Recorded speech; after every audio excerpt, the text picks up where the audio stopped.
Κυρίες και κύριοι, φίλες και φίλοι, Χριστός Ανέστη, χρόνια πολλά, δεύτερη μέρα του Πάσχα σήμερα, ημέρα Δευτέρα, 6 Μαΐου του 2024. Σήμερα είναι και, επειδή είναι κινητή γιορτή, είναι και γιορτή όταν το Πάσχα είναι πριν τις 23 Απριλίου, η 23 Απριλίου γιορτάζεται η μέρα του Αγίου Γεωργίου, είναι η μέρα του Αγίου Γεωργίου, η μνήμη του Αγίου Γεωργίου. Ιδάλλως, όταν είναι μετά τις 23, γιορτάζεται τη δεύτερη μέρα, σήμερα δηλαδή. Άρα, όπου Γιώργος και Μάλαμα που λέμε, χρόνια πολλά στους φίλους Γιώργηδες, ο κύριος Αϊφαντής είναι ένας από αυτούς και άλλοι φίλοι, τι να σας πω, κάθισα, είδα το τηλέφωνό μου, τώρα πλέον τελειώσαν οι παλιοί κατάλογοι τηλεφωνικοί, τα έχουμε μέσα όλα, τι να σας πω, μπορεί να είναι και 150 Γιώργηδες. Εν πάση περιπτώσει, θα προσπαθήσω έστω ένα μήνυμα του στείλω, μπορώ να του πάρω στο τηλέφωνο. Άσε που βουίζουν τα τηλέφωνα όταν τα παίρνει. Λοιπόν, χρόνια πολλά σε όλους τους Γιώργηδες, τις Γεωργίες, τους Απανταχού. Θα ξεκινήσουμε με ένα. Τι να πεις τώρα, από πού τι να πιάσεις και τι να αφήσεις. Από σήμερα λειτουργεί ως Ισλαμικό τέμενος η μονή της χώρας. Ξέρετε, πέραν του θρησκευτικού υπάρχει και το καθαρά πολιτικό. Δηλαδή ο Ερντογάν ξεκίνησε πρώτα με τις εκκλησίες που είναι αφιερωμένες στην Αγία Σοφία. Έκανε την Αγία Σοφία της Τραπεζούντας, έκανε την Αγία Σοφία της Κωνσταντινούπολης, έκανε νομίζω την Αγία Σοφία στην Νίκαια, την Αγία Σοφία στην Ηράκλεια την Ποντική, την Ποντοηράκλεια, και νομίζω την Αγία Σοφία και στην Κιουτσούκα Σοφιά, στην Βυζή, την πατρίδα του Γεωργίου Βυζιηνού. Και τώρα βλέπουμε ότι κάνει και τη μονή της χώρας. Ξέρετε, πέραν του θρησκευτικού μένους, οι άνθρωποι, γιατί είπα προχθές, πότε ήταν, ότι οι άνθρωποι από το σχολείο δηλητηριάζονται με μια σειρά από στερεότυπα και αυτά τα αναπαράγουν σε όλη τους τη ζωή. Δηλαδή, τώρα τι να σας πω τα στερεότυπα και πώς καταρρίπτονται ένα-ένα. Σας λέω ότι όταν με τρόπο φυσικά, για να μην με διπλωματικό τρόπο, όταν αρχίζεις και τους κάνεις και πείθονται ότι όλα αυτά που πιστεύουν είναι ψέματα, ότι σου τα λέγαν για να τα λες και να συμπεριφέρεσαι όπως θέλουν κάποια κέντρα, οι άνθρωποι έφευγαν και κουτούλαγαν από εδώ και από εκεί. Όπως για παράδειγμα ότι έκαναν αντιιμπεριαλιστικό αγώνα το 1919-1922. Ξέρετε, οι Τούρκοι, ενώ είναι σκληροί εθνικιστές, μουσουλμάνοι, ρατσιστές, την ίδια στιγμή νομίζουν ότι είναι και εμπεριαλιστές και βάλουν κατά εμπεριαλιστών, ξεχνώντας δύο πράγματα. Πρώτον, ότι η Οθωμανική Αυτοκρατορία ήταν μια ιμπεριαλιστική δύναμη, να επεκταθεί. Και δεύτερον, ότι το 1919-22 δεν έκανε ο Μουσταφά Κεμάλ κανέναν αντιιμπεριαλιστικό πόλεμο. Πολέμησε μόνο τους Έλληνες και οι εμπεριαλιστές ήταν οι σύμμαχοί του που το επέτρεψαν και να νικήσει. Δηλαδή αυτό όταν τους το λες, και μάλιστα ένας καθηγητής είδα προχθές Τούρκος λέει, ποιος είναι αντιιμπεριαλιστικός πόλεμος λέει. Οι Άγγλοι που κατήχαν την Κωνσταντινούπολη έβαλαν τον Κεμάλ να υποσχεθεί για να φύγουν από την Κωνσταντινούπολη ότι θα καταργήσει το Χαλιφάτο, θα καταργήσει την Οθωμανική Γραφή και θα κάνει μια σειρά από ρυθμίσεις οι οποίες θα επιτρέψουν αυτούς που κατήχαν την Τουρκία να έχουν για 50, 60, 70 χρόνια το κεφάλι τους ήσυχο. Και αυτό έκανε. Δεν πολέμησαν λοιπόν εναντίον των ιμπεριαλιστών που λένε ότι κατέλαβαν τη χώρα τους. Αυτά είναι παραμύθια. Τώρα λοιπόν, αυτό που προσπαθούν να κάνουν προσπαθεί να κάνει ο Ερντογάν, είναι να χτυπήσει τον κεμαλισμό, δηλαδή μέσα από την Αγία Σοφιά και της Τραπεζούντας και της Κωνσταντινούπολης. Και οι δυο είχαν γίνει μουσείο με προεδρικά διατάγματα του Κεμάλ. Η μονή της χώρας νομίζω έγινε με επόμενο, από τον Ινωνού έγινε, με προεδρικό διάταγμα του Ινωνού. Αυτός λοιπόν τι θεωρεί? Ότι όλα αυτά επιβλήθηκαν από τους κακούς ξένους και τα δέχθηκε η προδοτική κυβέρνηση του Κεμάλ. Δεν τα λέει ο Ερντογάν, αλλά τα εξαπτέρυγά του τα λένε. Είναι δηλαδή ένας ιδεολογικός πόλεμος και ταυτοχρόνως.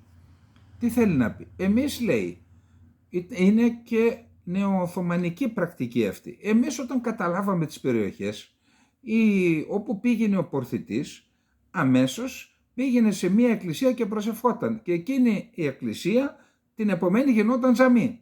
Έτσι έκανε και στον Άγιο Ευγένιο Τραπεζούντας, αν δεν κάνω λάθος. Και το ονόμασαν Γενή Τζουμά Τζάμισι, το τζαμί της Νέας Παρασκευής, όταν κατέλαβε ο πορθητής στην Τραπεζούντα. Εδώ λοιπόν με τη Νέα Μονή, αυτό επιχειρεί ο Ερντογάν, βήμα-βήμα, να πλήξει τις αποφάσεις των κεμαλικών κυβερνήσεων και να καταδείξει στον τουρκικό λαό ότι όπως ο πορθητής και οι Οθωμανοί καταλάμβαναν τις πόλεις και μετέτρεπαν τις εκκλησίες σε τζαμιά, ήρθαν οι κακοί ξένοι, επέβαλαν να γίνουν μουσεία, εγώ που είμαι νέος πορθητής τις ξανακάνω τζαμιά. Προσέξτε εδώ τώρα τι γίνεται με τη μονή της χώρας. Ξέρετε, δεν είναι απλά μία μονή. Η μονή της χώρας έχει τα περισσότερα και καλύτερα ψηφιδωτά σε όλη την Κωνσταντινούπολη και από τα καλύτερα του κόσμου. Και αυτά αποκαλύφθηκαν όταν μετατράπηκε σε μουσείο, ήρθε η Αμερικανική αποστολή, τα αποκάλυψε και τα απολαμβάνει η ανθρωπότητα. Τώρα λοιπόν ξανά μπερντέδες, χρησιμοποιώ τουρκική λέξη, να τα καλύψουν για να μην τα βλέπουν και σκανδαλίζονται, και ξανά σκοταδισμός, στο σκοτάδι λοιπόν ξανά. Και να σας πω κάτι, απόλυτο σεβασμός σε όλες τις θρησκείες της ανθρωπότητας, απόλυτος όμως δεν μπορούμε να εθελοτυφλούμε. Δεν λέω ότι ποια θρησκεία είναι καλύτερη. Αυτά δεν χρειάζεται. Όλες τις θρησκείες πρέπει να τις σεβόμαστε, γιατί πιστεύουν εκατομμύρια άνθρωποι σε αυτές. Όμως κάποιες θρησκείες ευνοούν τη βία και το σκοταδισμό. Για παράδειγμα, μπορεί εν ονόματι και του χριστιανισμού να γίνανε εγκλήματα, αλλά με βάση αυτά που βλέπουμε, διαβάζουμε από τις Άγιες Γραφές της Ορθοδοξίας, δεν υπάρχει μια λέξη που να λέει κτύπα, κάνε, σκότωσε τουναντίον. Στην συγκεκριμένη θρησκεία υπάρχει βία και αναπαράγεται, δεν είναι τυχαίο. Δηλαδή είδαμε καμιά φορά κανέναν ορθόδοξο, υπερορθόδοξο φανατικό να ντύνεται με εκρηκτικά και να ανατινάζεται εν ονόματι της θρησκείας? Το κάνουν όμως δηλαδή μας οδηγούν ξανά στο σκοτάδι, σε έναν απίστευτο σκοταδισμό, όταν διαχειρίζονται τη συγκεκριμένη θρησκεία με τον τρόπο που προανέφερα. Πάμε να δούμε λοιπόν τι λέει τώρα τα της μονής της χώρας. Ο τζαμί αναμένεται να λειτουργήσει σήμερα, λειτουργήσε δηλαδή, ο βυζαντινός ναός της μονής της χώρας στην Κωνσταντινούπολη, μετά από απόφαση του Τούρκου Προέδρου Ταΐπ Ερντογάν, που ανατρέπει απόφαση του Υπουργικού Συμβουλίου της Τουρκίας το 1945, Ισμέτιν Ονού, με την οποία έγινε μουσείο. Ο Ερντογάν συμμετείχε μέσω τηλεσύνδεσης με την τελετή που έγινε. Να πούμε δύο λόγια μόνο για την εκκλησία του Αγίου Σωτήρος εν τη χώρα, το καθολικό του πάλε ποτέ μοναστηριακού συγκροτήματος, χρονολογείται από τον 6ο αιώνα π.Χ. Οι Τούρκοι ξέρετε που ήταν τότε, πολύ μακριά, 10.000 χιλιόμετρα. Ενώ τα μοναδικά ψηφιδωτά και τοιχογραφίες της φιλοτεχνήθηκαν το 14ο αιώνα επί δυναστείας των Παλαιολόγων. Πρόκειται για το μνημείο με τα περισσότερα και πλέον περίτεχνα ψηφιδωτά που διασώζονται στην Κωνσταντινούπολη, μαζί με την Αγία Σοφία και τη Μονή της Παμακαρίστου, που επίσης λειτουργεί ως τέμενος με την ομοσία Φετιέ. Φετιέ σημαίνει καταληφθέν. Εντάξει. Η Αγία Σοφία έγινε τζαμί το 2020. Άλλο ένα δώρο του Ερντογάν στον κύριο Μητσοτάκη. Η μονή της χώρας μετατράπηκε σε ζαμί το 1511, 58 χρόνια μετά την άλωση της πόλης. Ωστόσο, με απόφαση του Υπουργικού Συμβουλίου της Τουρκίας, το 1945 έγινε μουσείο. Με την απόφαση αυτή, οι ειδικοί από τη ΣΥΠΑ έκαναν αποκατάσταση και συντήρηση των ψηφιδωτών και των νοπογραφιών, ξηρώνοντας οι μουσουλμάνοι. Για τους μουσουλμάνους είναι αμαρτία να απεικονίζεις τον άνθρωπο. Τώρα τα δέχονται, παλιά ήταν αμαρτία. Πόσο μάλλον σε οίκους θρησκείας, θρησκευτικούς οίκους, να βλέπουν Αγίους και τέτοια. Γι' αυτό πήγαιναν και τους έβγαζαν τα μάτια. Και τι κάναν λοιπόν? Πήραν με αυτό που λέγεται με επικονίαμα, σοβάδες είναι τουρκική λέξη, τα σκέπασαν, τα αποκάλυψαν λοιπόν οι Αμερικανοί ειδικοί και πλέον έγιναν κτήμα όλης της ανθρωπότητας. Εννοώ μέσα από την αναπαραγωγή τους. Το 2019 το Συμβούλιο Επικρατείας της Τουρκίας ακύρωσε την υπουργική απόφαση του 1945 και μετά από ένα χρόνο ο Ερντογάν εξέδωσε προεδρικό διάταγμα και είπε να γίνει τζαμί, το οποίο λειτουργήσε για πρώτη φορά σήμερα. Αυτό λοιπόν για την ενέργεια του Ερντογάν, ας την βάλει και αυτή στην ατζέντα του ο κύριος Μητσοτάκης όταν θα πάει να τον δει. Αλλά όσο το σκέφτεται κανείς ότι αυτό το κράτος εδώ, το ελλαδικό, το οποίο έχει ευθύνη για το έγκλημα της Κύπρου και δεν έχουν ευθύνη μόνο οι Χουντέοι, είπαμε έχασαν το 6% και οι πολιτικοί όταν ήρθαν η λεγόμενη μεταπολίτευση, και τη λέω λεγόμενη γιατί τα ίδια κέντρα που έφεραν τον Ιωαννίδη στην εξουσία για να κάνει αυτό το έργο, τα ίδια κέντρα έφεραν και τους πολιτικούς να μας κυβερνήσουν. Τα ίδια κέντρα. Με στόχο να μην κινηθούν προς την Κύπρο, να μην αποτρέψουν τον Αττήλα 2, με τον οποίο Αττήλα 2 χάθηκε το υπόλοιπο 30%. Το 6-7% το έχασαν οι Χουντέοι, το 30% το έχασαν οι πολιτικοί. Και αυτό το πράγμα, όταν υπάρχει ευθύνη του ελλαδικού κράτους και επί Χούντας και επί πολιτικών, να μην κάνουν τίποτα για την αποκατάσταση της συνταγματικής τάξης και της εδαφικής ακεραιότητας της Κύπρου. Και όχι μόνο δεν κάνουν τίποτα, έχουν το θράσος να συνομιλούν με τους Τούρκους επιθετικής ατζέντας, δηλαδή πάνω σε θετική ατζέντα, τη στιγμή που υπάρχει το κάζους μπέλι, τη στιγμή που υπάρχει η γαλάζια πατρίδα, τη στιγμή που σου κάνει τις εκκλησίες ξανά, τα μουσεία, μουσεία τα ξανακάνει τζαμιά, στο πλαίσιο της νεοοθωμανικής ονείροξης του Ερντογάν, και βάζει και το Κυπριακό στο ράφι. Δηλαδή, πώς είναι δυνατόν να μιλάς για θετική ατζέντα όταν έχεις το μαχαίρι πίσω εδώ στην πλάτη σου του κάζους μπέλι και όταν το μαχαίρι είναι καρφωμένο βαθιά στο σώμα της Κύπρου? Τι να πω, δεν ξέρω πραγματικά. Πραγματικά έχουν έλλειψη εδούς οι πολιτικοί μας, δεν ντρέπονται με τίποτα και δεν ντρέπονται γιατί τους δίνουμε εμείς το δικαίωμα. Γι' αυτό λέω ότι πραγματικά μην νομίζετε, αντιλαμβάνομαι ότι η κίνηση της Επιτροπής για την Εθνική Ασφάλεια, για την Εθνική Κυριαρχία και την Κύπρο, αντιλαμβάνομαι ότι ένα μυρμήγκι πάει να τα βάλει με έναν ελέφαντα. Διότι αυτό που συμβαίνει στην Ελλάδα δεν είναι αυθύπαρκτο, συμβαίνει και στον υπόλοιπο κόσμο. Και ότι αν πας να ξυλώσεις αυτό το σύστημα, ξυλώνοντας αυτήν την λέλαπα που οδηγεί τη χώρα κάθε χρόνο και ένα βήμα παρακάτω, μόνο οι Βούλγαροι είναι κάτω μας και του χρόνου θα είναι πάνω μας και αυτοί. Αν πάει να ξυλώσει αυτή τη λέλαπα, τότε μπορεί να θεωρήσουν οι έξω ότι είναι ένα καλό παράδειγμα. Δηλαδή καταλαβαίνω ότι είναι δύσκολο. Όμως, ξέρετε, χαμένη είναι η μάχη που δεν αποφάσισες ποτέ να δώσεις. Και πραγματικά έρχονται άνθρωποι εδώ στο βιβλιοπωλείο και μου λένε, λέει, μην νομίζεις, λέει, μην κάνεις το θάρρος σου για το 5-500 που είναι ακόμα. Είναι πολλαπλάσιοι έξω στην κοινωνία. Άλλος δεν ξέρει να γράφει, άλλος δεν θέλει να γράψει. Και πραγματικά η απόδειξη αυτού που μου είπαν σήμερα, που ήρθε ένας φίλος γιατρός, είναι το εξής, ότι μόλις άνοιξε η ιστοσελίδα, η οποία έχει και την έναν τραπεζικό λογαριασμό και χωρίς να έχουμε κάνει και εκκλήσεις, ήδη έβαλαν οι πολλοί 20 ευρώ, 50 ευρώ, 100 ευρώ, συγκέντρωσαν ένα αρκετά μεγάλο ποσό.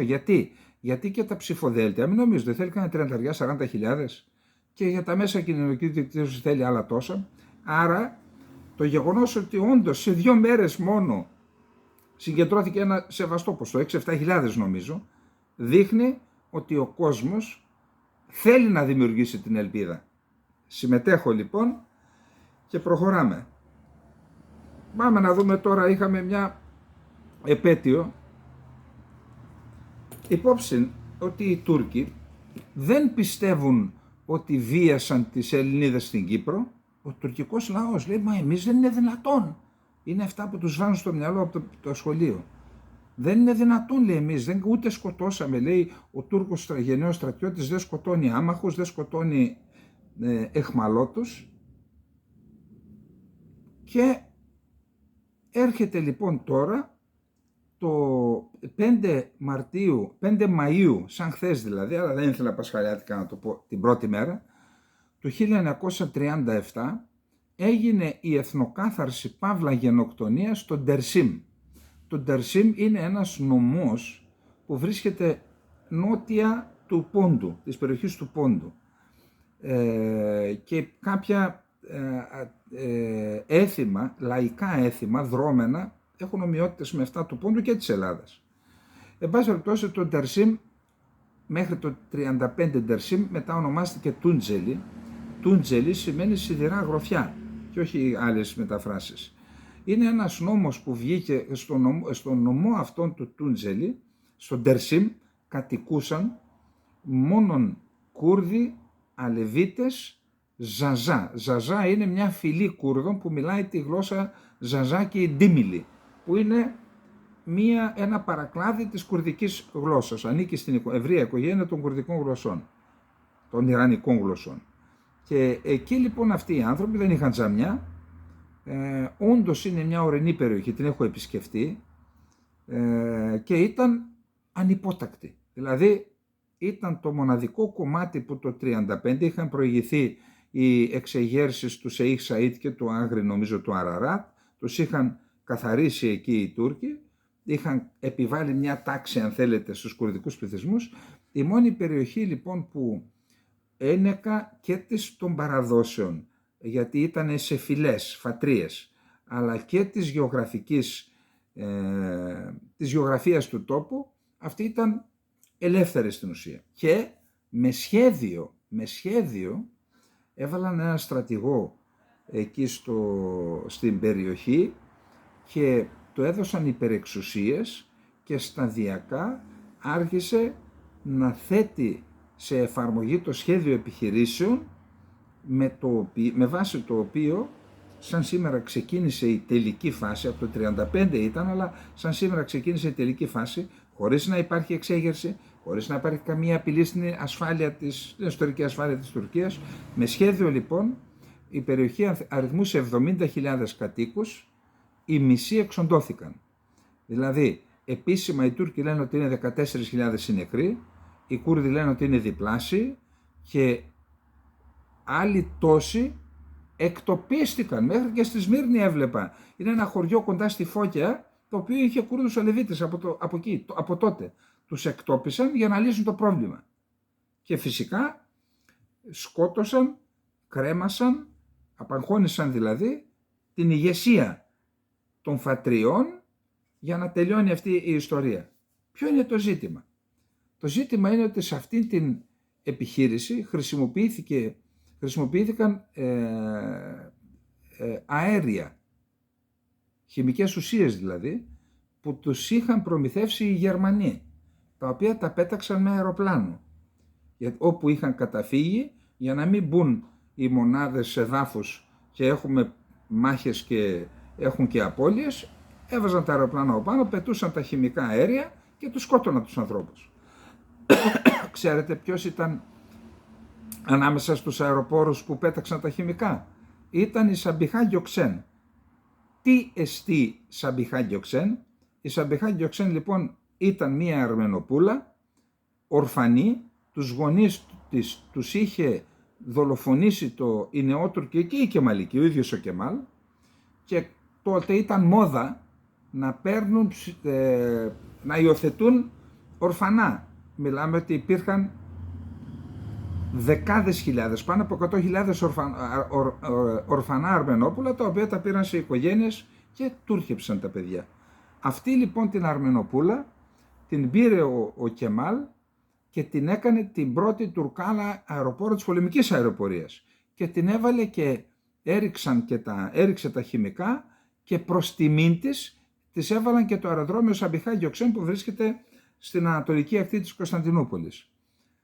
Όταν αποκάλυψε την πραγματική της ταυτότητα, τη μάνα της, τον πατέρα της, ποια ήταν η Σαμπιχά Γιοξέν, ο Χραν Ντίνγκ, ο Αρμένιος δημοσιογράφος, εκδότης της εφημερίδας Άγκος, τότε το βαθύ κράτος το θεώρησε αυτό ένα αμάρτημα που ασυγχώρητο και έβαλε έναν νεαρό από την τραπεζούντα να τον σκοτώσει. Αυτό είναι το τουρκικό κράτος. Εθνοκαθάρσεις, γενοκτονίες. Προσέξτε τώρα τι κάνουν. Δεν είναι μόνο η Σαμπιχά Γιοξέν.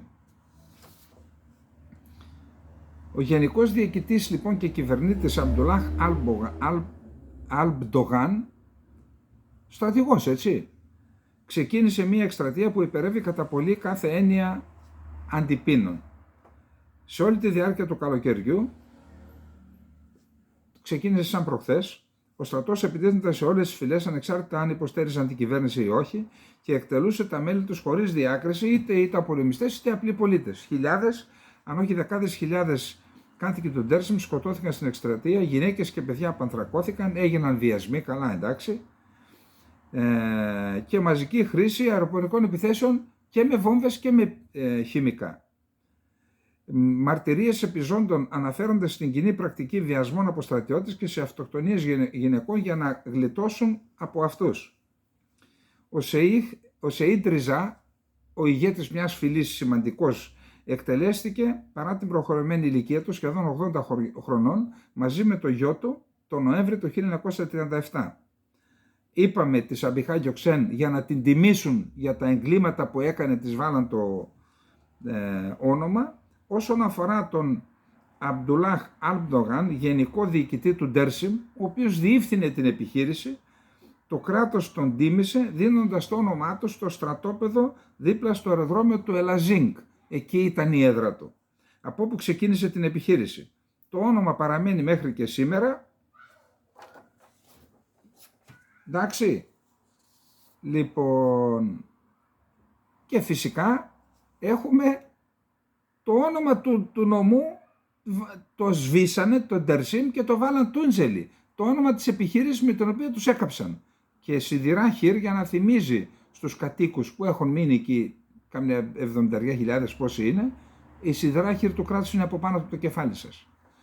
Να σημειώσουμε ότι μέχρι σήμερα είναι ανεπότακτη. Ποιο είναι τώρα, τι σας είπα πριν από λίγο, ότι ο Ερντογάν προσπαθεί να αποκαθελώσει τον κεμαλισμό. Προσέξτε τώρα. Ο Ερντογάν το 2011 ζήτησε συγγνώμη και λέει, η συγγνώμη για το θέμα, η συγγνώμη ήρθε κατά τη διάρκεια συνάντησης του Ερντογάν με στελέχη του κυβερνώντος κόμματος στην Άγκυρα και ενώ είχε προηγηθεί σύγκρουση με τον Κιλισδάρογλου, ηγέτη του Ρεπουμπλικανικού κόμματος, ο οποίος Κιλισδάρογλου είναι από τον Ντέρσιμ και είναι Κούρδος Αλεβίτης, ο προηγούμενος αρχηγός του Ρεπουμπλικανικού κόμματος. Τι είπε λοιπόν ο Ερντογάν? Αν υπάρχει ανάγκη απολογίας εκ μέρους του κράτους και αν υπάρχει μια τέτοια ευκαιρία, μπορώ να το κάνω και απολογούμε. Τονίζοντας όμως ότι ο πραγματικός υπέτειος είναι το Ρεπουμπλικανικό κόμμα, η μόνη πολιτική δύναμη της εποχής, και ο νυν ηγέτης του πρέπει να απολογηθεί. Είπε στον Κιλισδάρογλου, του οποίου τους συγγενείς του σκότωσαν. Καλά, ο Κιλισδάρογλου, οι συγγενείς του ήταν πάντα με το κράτος συνεργάτες. Είμαι εγώ που πρέπει να απολογηθώ ή εσείς, απευθυνόμενος στον Κιλισδάρογλου Ερντογάν? Εάν υπάρχει μια απολογία εκ μέρους του κράτους, μπορώ να το κάνω και απολογούμε. Όμως αν υπάρχει κάποιος που πρέπει να απολογηθεί εκ μέρους του Λαϊκού Ρεπουμπλικανικού Κόμματος, είσαι εσύ, απευθυνόμενος στον Κιλισδάρογλου. Καθώς κατάγεσαι και από τον Ντέρσιμ. Έλεγες ότι νιώθεις τιμή για την καταγωγή σου. Τώρα σώσε την τιμή σου. Το Ντέρσιμ είναι το πιο τραγικό γεγονός στη σύγχρονη ιστορία. Είναι μια καταστροφή που τώρα πρέπει να αντιμετωπιστεί με θάρρος. το κόμμα που πρέπει να αντιμετωπίσει αυτό το γεγονός δεν είναι το κυβερνών, είναι το Λαϊκό Ρεπουμπλικανικό Κόμμα, που βρίσκεται πίσω από αυτήν την αιματηρή καταστροφή και πρέπει να την αντιμετωπίσει και το κόμμα και ο αρχηγός του. Καταλαβαίνετε, ο Ερντογάν δεν ξέρω, τώρα δεν θα το έλεγε αυτό πάλι, διότι από το 11 μέχρι τώρα έχει πέσει πολύ νερό στο μήλο της συνεργασίας του Ερντογάν με τους γκρίζους λύκους και με το βαθύ κράτος. Τότε ακόμα ήταν στα όρια. Τώρα το βαθύ κράτος τον έχει χειροπόδαρα δεμένο. Πάμε στο επόμενο έγκλημα. Μην νομίζετε. Λοιπόν, 6 χρόνια έχουν περάσει από τότε που ο τουρκικός στρατός με την επιχείρηση Κλάδος Ελέας, άκουσον, εισέβαλε στο Αφρίν, κατέλαβε το Αφρίν και παραμένει έκτοτε επί 6 χρόνια ως δύναμη κατοχής. Τι είναι το Αφρίν καταρχάς και γιατί Κλάδος Ελέας? Το Αφρίν είναι μια περιοχή που βρίσκεται βορειοδυτικά, στη γωνία ακριβώς, πολύ κοντά στην Αλεξανδρέτα και πολύ κοντά στην Ανατολική Μεσόγειο, στις ακτές Μεσογείου, πολύ κοντά, 25 χιλιόμετρα τόσο. Εκεί λοιπόν ο κόσμος ζούσε κυριολεκτικά από τις ελιές, κατά κάποιο τρόπο συνάδελφοι δηλαδή. Είχανε απέραντους ελαιώνες, λέω είχανε γιατί δεν, απέραντους ελαιώνες, δεκάδες βιοτεχνίες και βιομηχανίες επεξεργασίας, λαδιού, σαπούνια, αν βλέπετε το κάπου υπάρχει στο διαδίκτυο, σαπούνι Αλέπο, από το Χαλέπι. Από εκεί είναι οι ελιές. Και τι κάναν λοιπόν οι Τούρκοι? Όπως έκαναν επιχείρηση ειρήνης στην Κύπρο, που ήταν επιχείρηση αίματος, ονόμασαν την βάρβαρη επιχείρηση στο Αφρίν, που είναι επιχείρηση εθνοκάθαρσης και γενοκτονίας, Κλάδος Ελέας, από τις ελιές του Αφρίν. Το Αφρίν λοιπόν, στο Αφρίν, όσο διαρκούσε η εξέγερση και αυτή η ειδική επιχείρηση εναντίον του Άσαντ, φιλοξενούσαν οι Κούρδοι, νομίζω ότι ήταν περίπου 400.000 ο πληθυσμός του Ντερσίμ και 200.000 πρόσφυγες από όλες τις περιοχές που κατέβηκαν εκεί. Εκεί δεν πάτησε το Ισλαμικό κράτος, δεν πάτησε κανένας. Ήταν αυτοδιοικούμενο καντόνι του Αφρίν. Και όταν οι Κούρδοι του YPG με τη βοήθεια των Αμερικανών είχαν πάρει την Ιεράπολη, τη Μέμπετς, και προήλαβναν για να ενώσουν το καντόνι του Κομπάνι με το καντόνι του Αφρίν, τότε έκανε μια συμφωνία ο Ερντογάν, άναψε πράσινο φως και ο Πούτιν και οι Αμερικανοί δεν μπορούσαν να κάνουν αλλιώς, εισέβαλαν, κατέλαβαν το Αφρίν. Τότε ο πληθυσμός ήταν κατά 95% στο καντόνι αυτό κουρδικός, σήμερα έχει πέσει στο 15%. Τι έκαναν εθνοκάθαρση και γενοκτονία, γιατί λέει υπάρχουν και στοιχεία γενοκτονίας. Θα σας διαβάσω από ανεξάρτητη αρχή παρακάτω. Και προσέξτε τι άλλο κάνουν. Κόβουν τις ελιές, καταρχάς κλέβουν το λάδι και τις ελιές και τις πουλάνε τόσο καιρό, κόβουν τις ελιές και τις πουλάνε για καυσόξυλα. Αυτοί είναι οι Τούρκοι, τι νομίζετε? Γιατί υπάρχουν δέντρα που είναι αιωνόβια εκεί, έχουν ξύλα, σου λέει αυτά κόψτε, φορτώστε, πουλήστε, βάλτε στη τσέπη τα λεφτά. Ποιος θα κάτσει τώρα να καλλιεργήσει, να κλαδέψει, να ραντίσει, να μαζέψει, απλά πράγματα. Μπαμ και κάτω. Και το Παρατηρητήριο Ανθρωπίνων Δικαιωμάτων λοιπόν έχει κάνει έκθεση για το θέμα αυτό. Για να δούμε τι λέει. Η επιχείρηση ξεκίνησε καταρχάς τον Ιανουάριο του 2018 και τελείωσε σε 2 μήνες περίπου. Οι Κούρδοι δεν αντιστάθηκαν τη συμβουλή των Αμερικανών για να μην καταστραφεί το Αφρίν και αρκετοί έφυγαν και πήγαν σε μια γειτονική περιοχή που την κατέχουν ακόμα. Λοιπόν, τώρα, σύμφωνα με το Συριακό Πρακτορείο Ανθρωπίνων Δικαιωμάτων, η κατοχή του επιτοπλίστων κουρδικού Αφρίν χαρακτηρίστηκε από πολυάριθμες παραβιάσεις των ανθρωπίνων δικαιωμάτων. Σε αυτά περιλαμβάνονται αναγκαστική μετακίνηση του τοπικού πληθυσμού, εθνοκάθαρση, αυθαίρετες συλλήψεις, συστηματική δίμευση περιουσίας, η οποία έχει συμβάλει και σε σημαντική αλλαγή στο δημογραφικό χαρακτήρα της περιοχής. Διώχνουν τους Κούρδους και φέρνουν φιλικούς προς την Τουρκία πληθυσμούς, μέχρι και οι Παλαιστίνοι, ένα ίδρυμα παλαιστινιακό, ίδρυσε εκεί έναν οικισμό για να πάνε μουσουλμάνοι και να εκδιώξουν τους Κούρδους. Περισσότεροι από 8.729 από τους Κούρδους που έμειναν στο Αφρίν συνελήφθησαν από την έναρξη της τουρκικής κατοχής. Από αυτούς 1.123 εξακολουθούν να είναι φυλακισμένοι, 23 εξακολουθούν να είναι φυλακισμένοι, ενώ πολλοί άλλοι αφέθηκαν ελεύθεροι αφότου οι οικοί τους κατέβαλαν σημαντικά χρηματικά ποσά ή περιουσιακά ανταλλάγματα ως λίτρα για την απελευθέρωσή τους. Επιπλέον έχουν καταγραφεί θάνατοι 668 Κούρδων, μεταξύ των οποίων 97 παιδιά και 88 γυναίκες, μέσω διαφόρων μορφών βίας, μανούλες οι Τούρκοι σε αυτά, όπως εκρήξεις, αεροπορικές επιδρομές και εκτελέσεις με συνοπτικές διαδικασίες, οι Κούρδοι που δεν σκοτώνουν. Οι ένοπλες δυνάμεις της Τουρκίας και οι πληρεξούσιοι τους, μισθοφόροι του καθεστώτος Ερντογάν, κατηγορούνται για περισσότερες από 3.986 παραβιάσεις των ανθρωπίνων δικαιωμάτων, όπως κατάσχεση σπιτιών, καταστημάτων και γεωργικών εκτάσεων, πώληση των αγαθών σε χαμηλές τιμές, επιβολή φόρων σε πολίτες για να τους αφήνουν να καλλιεργούν τη γη τους. Πέραν αυτών έχει καταστεί πλέον γνωστό ότι οι τζιχαντιστές και λοιποί αντάρτες που κατέχουν τα κουρδικά εδάφη της Βόρειας Συρίας στο Αφρίν κόβουν συστηματικά κυρίως τις ελιές, τις οποίες μεταφυντεύουν στην Τουρκία ή τις πωλούν για καυσόξυλα. Επί 6 χρόνια, αυτά από την έκθεση, επί 6 χρόνια οι τουρκικές δυνάμεις και οι ομάδες πληροξουσίων τους έχουν σπείρει τον όλυθρο στο Αφρίν, αφού ανάγκασαν τους περισσότερους γηγενείς κατοίκους του Συριακού Καντονιού να εκτοπιστούν και πήραν τις περιουσίες τους. Παρά τις συχνές προειδοποιήσεις για τη σοβαρότητα της τρέχουσας κατάστασης στο Αφρίν, οι τουρκικές δυνάμεις και οι πληρεξούσιοι τους προχωρούν με τις κατακριτέες πρακτικές τους, παραβιάζοντας όλα τα ανθρώπινα δικαιώματα και τις διεθνείς συμβάσεις εν μέσω ύποπτης αδράνειας της διεθνούς κοινότητας, αναφέρει το Συριακό Παρατηρητήριο Ανθρωπίνων Δικαιωμάτων. Έχετε δει σε ελληνικές τηλεοράσεις, εκτός από αυτά που βάζουν και αποπροσανατολίζουν το λαό, να μιλάει κανείς για το θέμα του Αφρίν? Δεν είναι ένα έγκλημα που γίνεται μπροστά στα μάτια μας? Οι προσπάθειες για αλλαγή των δημογραφικών στοιχείων του Αφρίν είναι προφανείς. Πάνω από 4.476 οικογένειες από διάφορες περιοχές της Συρίας έχουν επανεγκατασταθεί στην περιοχή με σχέδιο της Τουρκίας.